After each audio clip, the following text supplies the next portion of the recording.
All right, social media friends. Welcome to this Monday late morning episode of Serving Veterans Who Served Us. If you are joining us in today's live stream because you've seen us show up for you in previous live streams, maybe you caught it as a live or as an on-demand recording, please cheer us on, give us your support. Certainly like and subscribe what you see on social media so that we can keep doing what we're doing to give you interesting content, share with you our live in conversation banter. And if you are joining us for the first time today, certainly a welcome to you, new social friend. So with all of that said, let me bring in my co-host, Jason Hinsley, into the conversation. Hello, Jason. That was a good intro. I feel like I should be running down, like on Price is Right. Like, running out of the hallway, waving at everyone. By the way, changing the gears a little bit, with another commercial talk show, they have their guests coming out of their guest room and doing a little shimmy and dance. If you're up for that one day, we can have you do that. Hey, why not? Why not? No, when we started doing these, I was all nervous, and now I'm just like, nah, whatever. It doesn't matter. Exactly. Just show up. Yeah. Be you. Be the genuine you, and be Jason Hinsley on Monday, Tuesday, Wednesday, Thursday, or Friday. Yeah. My wife, she watches these, and she's a president of a marketing company, national marketing company, and she always looks at these things and she's like, "You're terrible at this." And I'm like, yeah, that's fine. As long as somebody gets some information that they need, then we're good. I don't care. She's like, "Don't wear a hat. You got to have a good setup." Whatever. I don't care. I'm in the kitchen of my office right now. So. I couldn't tell. I can tell at your office, but I didn't know which particular room you were setting yourself up to show up for this live stream. So, Jason, oh my gosh. First, how's your summer been? Good? Good. Keeping busy. Yeah. Going to concerts, going outside a lot. Yeah. What's the latest concert you went to? I went to one on Saturday, actually, in Skokie. There's a group called Rodrigo y Gabriela. They play guitar, and two guitarists, and that's it. But the one guitarist, she plays so fast, you can't see her hand. It's like literally just... What? I've never seen anyone play guitar that fast. Okay. And she does percussion on the guitar at the same time as she's playing. I mean, it's insane. Check them out. They're really good. All right. And was this acoustic guitar, electric guitar? So she plays acoustic, and then the other guy, Rodrigo, he plays acoustic, and then sometimes he plays electric. So yeah, it's pretty cool. Pretty cool show. Nice. So we've talked about this before, Jason.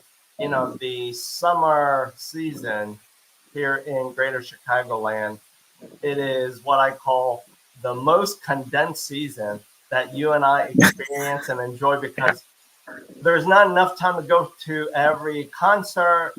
neighborhood festival because there's so Mhm. much to do, right? Yeah. Way too Yeah, much. Way too much yeah, to do. way too much to do. And no surprise, every year, this time of the year when you and I are shooting one of our live stream episodes, either Mhm. just before or in the week of Lollapalooza. Welcome to Chicago's summer sauna. Yeah. Yeah. Yeah. It's crazy hot right now. It is crazy Crazy hot. hot. As a matter of fact, this morning, I'll share this with you and I'll drop this for our social audience.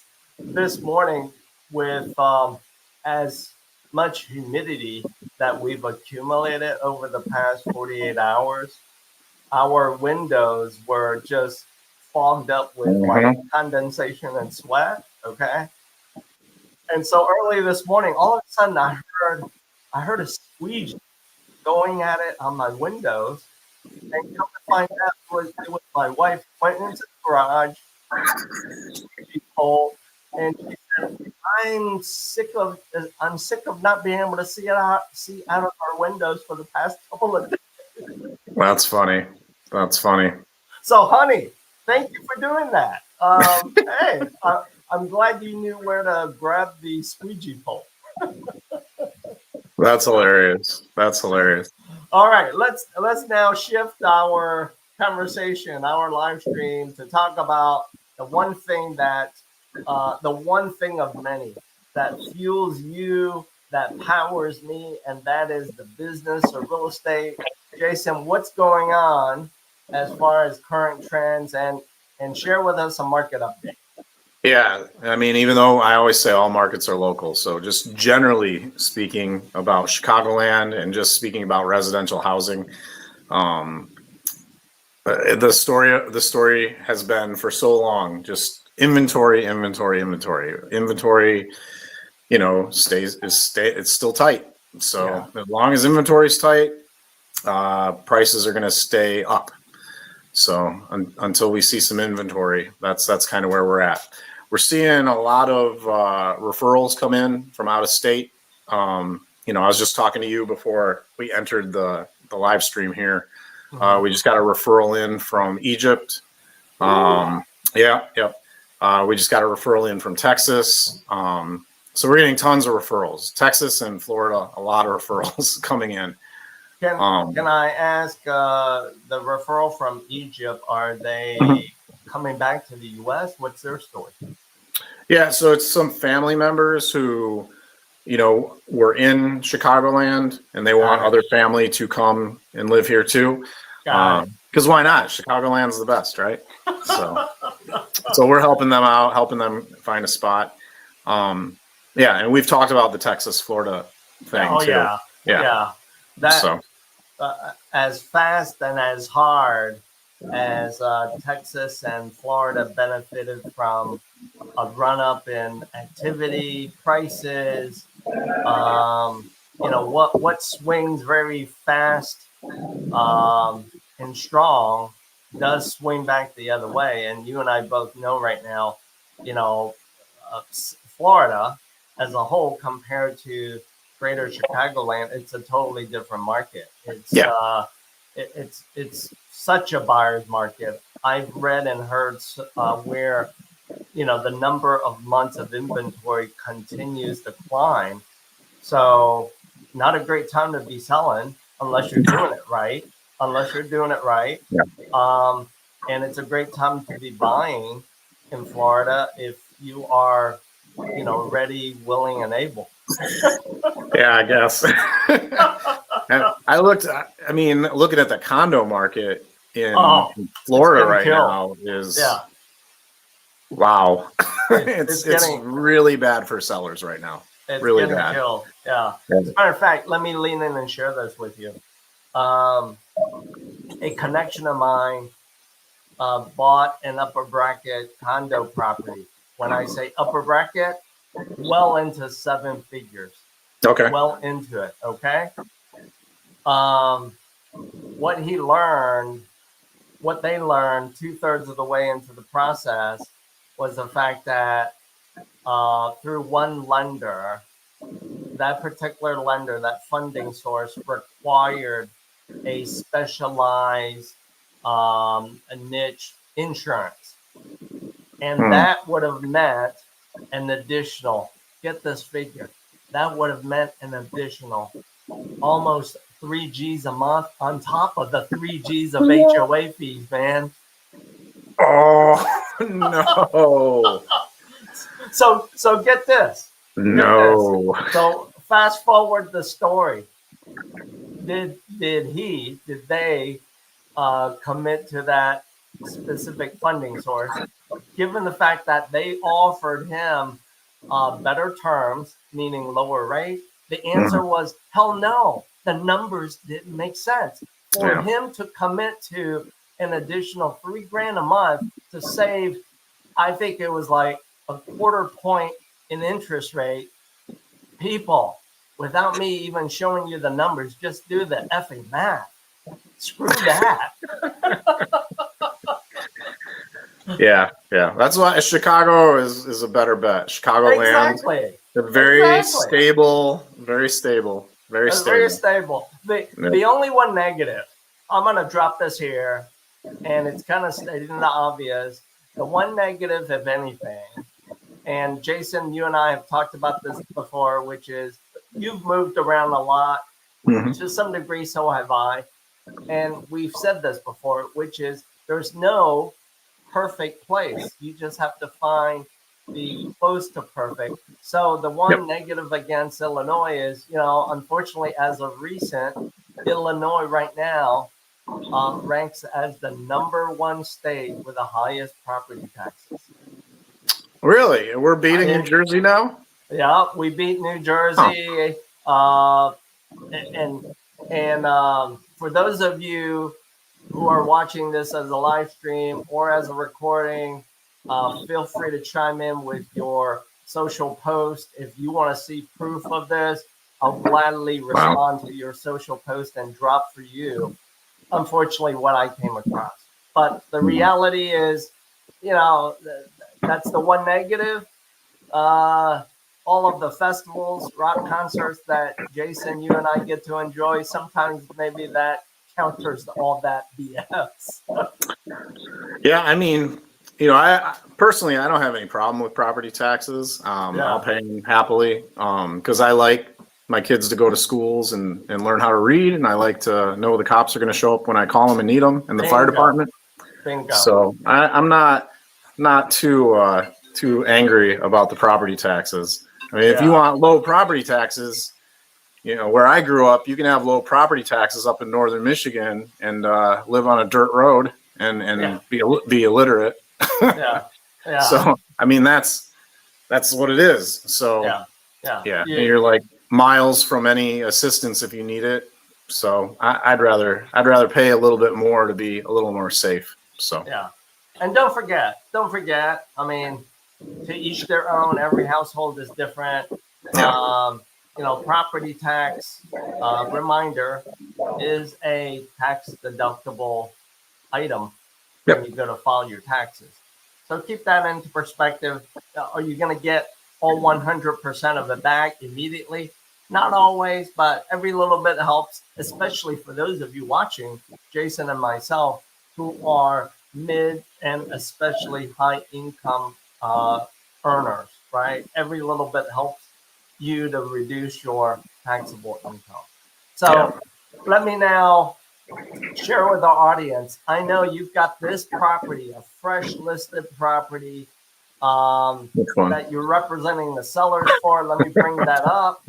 It is this property in the suburb called Berkeley, Illinois. Jason, let's state the obvious. This property, as I see it, it goes fast. Why? Because you and I know this for sure. Any properties right now, because it's a seller's market, that is $500,000 and down, if it has good bones, it's going to pick up a lot of interest. Am I correct? Yep. Oh, yeah. Yeah. So this, now that I'm running the brokerage, I don't have a lot of time to do listings. So I don't do as many as I used to. Right. So this one was as a favor for a friend of a friend. Okay. They insisted I take care of it for them, so that's fine. We listed on Thursday, had an open house on Saturday and Sunday, and we had 3 offers by the end of Sunday, Monday. Yeah. And so pretty easy property to offload. It needs updating. It hasn't been updated. We call it a grandpa house. Yes. You know, they took great care of it. So the bones are great, but you know, it still looks like it's in the 80s or maybe even the 70s. You look at that kitchen there. There's a lamp post in the counter, which is crazy to me. Yeah. I mean, look at that thing. It's like was that in the Chronicles of Narnia, where the lamp post? So yeah, that. But I mean, that's how fast it went. You know, we got a great offer on 3 great offers. We didn't even take the highest offer. We took the second highest because it just had better terms. Got it. But yeah, things are moving quickly if they're in good shape, because people know that. Yeah, look at those bathrooms. Pink tile, that needs to go. If it's got good bones. This looks to be a finished basement, huh? Yeah, basement's completely finished. So, but if it's got good bones right now, it's gonna move. You know, like people are realizing they're gonna have to put in some work just to refresh. So they're looking under the hood. They're looking at the HVAC. They're looking at the roof. They're looking at the electrical. If all that stuff is, all those big ticket items are up to shape, then people are scooping these properties up pretty quick. They absolutely are.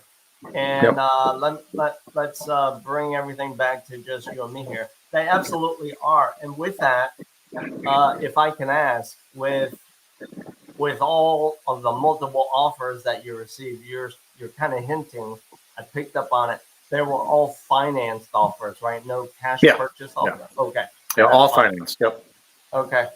Social audience, if you're watching Jason and myself listening in live or getting this as a recording, a little tip for you: the city of Berkeley is tagged as a low moderate income neighborhood. So what does that mean for you?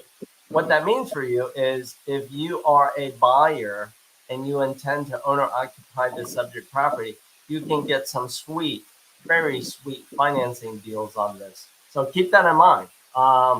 If the team of professionals that you started some conversations with isn't cutting it for you, reach out to us. I'll share with you how toward the end of this live stream. Reach out to us. We'll gladly start a conversation with you, add value and so forth. Okay? So, Jason, gotta ask you this question. Let's move the conversation this way. What is a common question you get from a seller? And let's use this property right now that you've got under escrow, under contract. What might be a question that you get pretty common from a seller right about now? I mean, anytime you have a house that's kind of a grandpa house, they immediately want to know, oh, should we tear this carpet up? Yes. Yeah, should we spend the money to tear the carpet up? Should we spend the money to paint the walls? Right. No. Don't.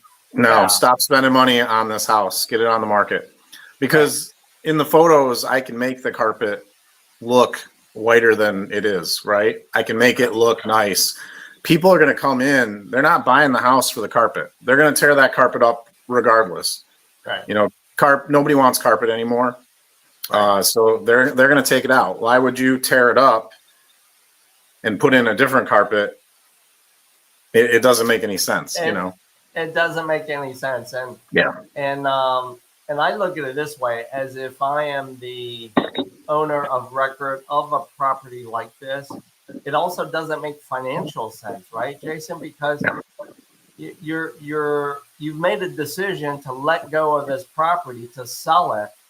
Why put more money into something that, one, I'm not going to enjoy? Yep. Right? Yep. Let's just sell it as is, and however you guys, however you kind of market this property, I think that's the better approach. Absolutely. Yeah. And right now we are definitely in a seller's market in Chicagoland for most residential sectors. Some neighborhoods are a little different, but for the most part, we're in a seller's market. Yeah. So you're not having to compete at that level right now.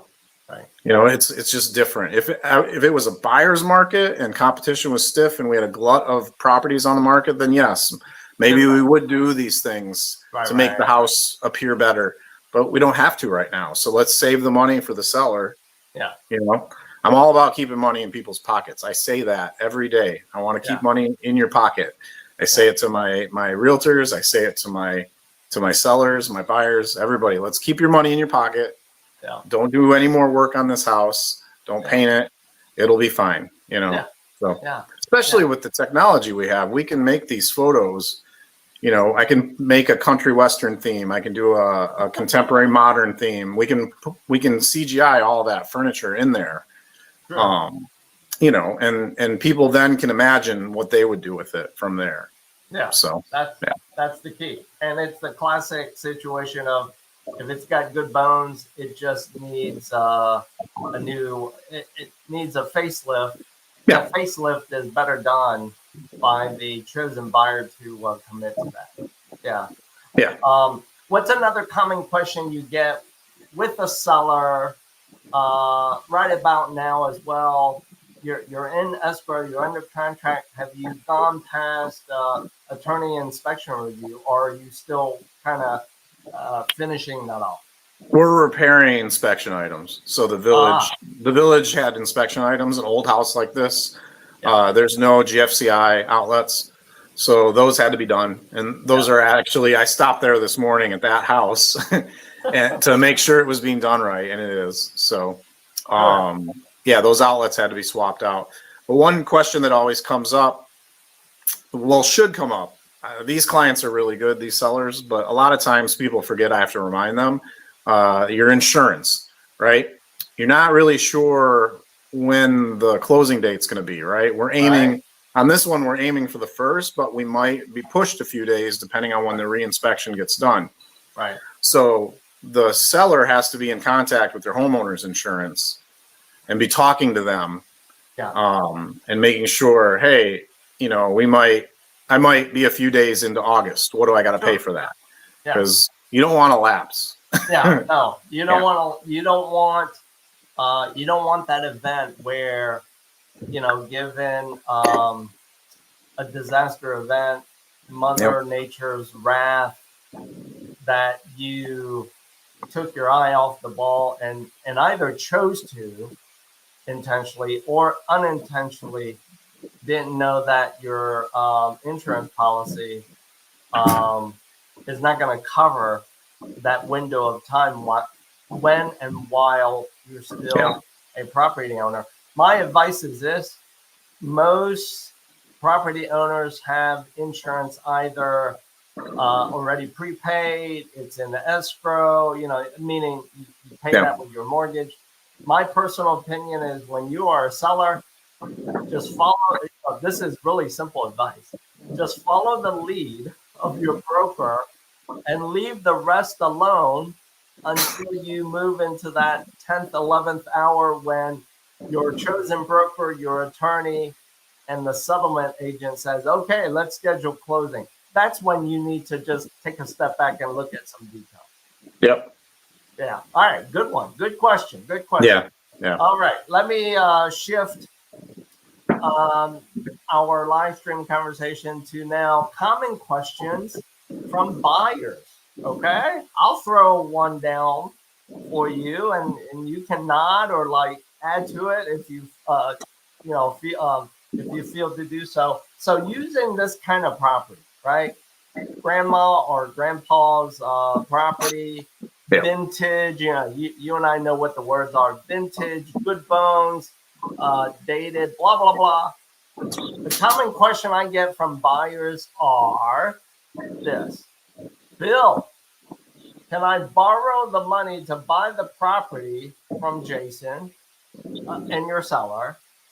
And is there any way I can finance the cost it might, take me to make the bathrooms look better, make it modern, country western, whatever the theme is. And the answer, buyers, is yes, you can do that. Whether you are buying a property to owner occupy to live in, or if you might be a buyer buying this type of property to as an investor to flip it or hold it. There's so many financing solutions where you can finance as large of a chunk of those dollars as possible. Okay. All right. So that's my common question from buyers. You want to add one more before we end today's live stream? Well, I hop on the back end of that question. What if the house appraises and you're topped out where you've offered, let's say, 300,000, and it's appraised for it's going to appraise for 300,000. How do I get more money to do those renovations? Is that a separate loan? How do I get that into my mortgage? It's one loan. It's one loan, one closing. There are what we call renovation solutions, and I'm keeping it simple today for buyers who are owner occupants. So how do we go about figuring what will the property appraise for with the planned improvements? We do this. When I work with the buyer who wants to, transform this type of property, and it does require, a few digits of renovation dollars, we then work with an additional third party, a contractor, subcontractors. We look at what is their detailed bid and proposal. We share all of that data as well as the property being acquired as is with this appraiser so that the appraiser can tell us, yes, buyer John Doe, if you improve the property according to what I see in this detailed bid and proposal, I will drop and pin the value to be, for example, $425,000. Why? Because in the neighborhood, in the city of Berkeley, improved properties with a similar footprint is selling, trading for $425,000 or more. So that's how we do that. Perfect. Good answer. Good answer. So it's one closing. Does it take a little bit more work? The answer, of course, is yes, because we now have an additional party. Because real estate is a team effort, we have an additional party that we must rely on to kind of move that ball forward for you, buyer John Doe. So, if in today's live stream, social friends, you might be relocating back to Chicago, like some of Jason's referrals from Egypt or Texas. How can you get in touch with us so that we can start a conversation, add value to your journey to get to your next chapter? It's really simple. All you need to do is simply scan the QR codes that you see here. Jason and myself would gladly engage with you and start a conversation. So, social friends, as we end today's live stream, because right now today it is Chicago's summer sauna season. For those of you, by the way, for those of you going to enjoy a rock concert, going out to Lollapalooza, enjoy yourself, be safe out there, given the crowds and so forth. Until Jason and I see you in the next episode of Serving Veterans Who Served Us. Music Posse, play us out. Here we go.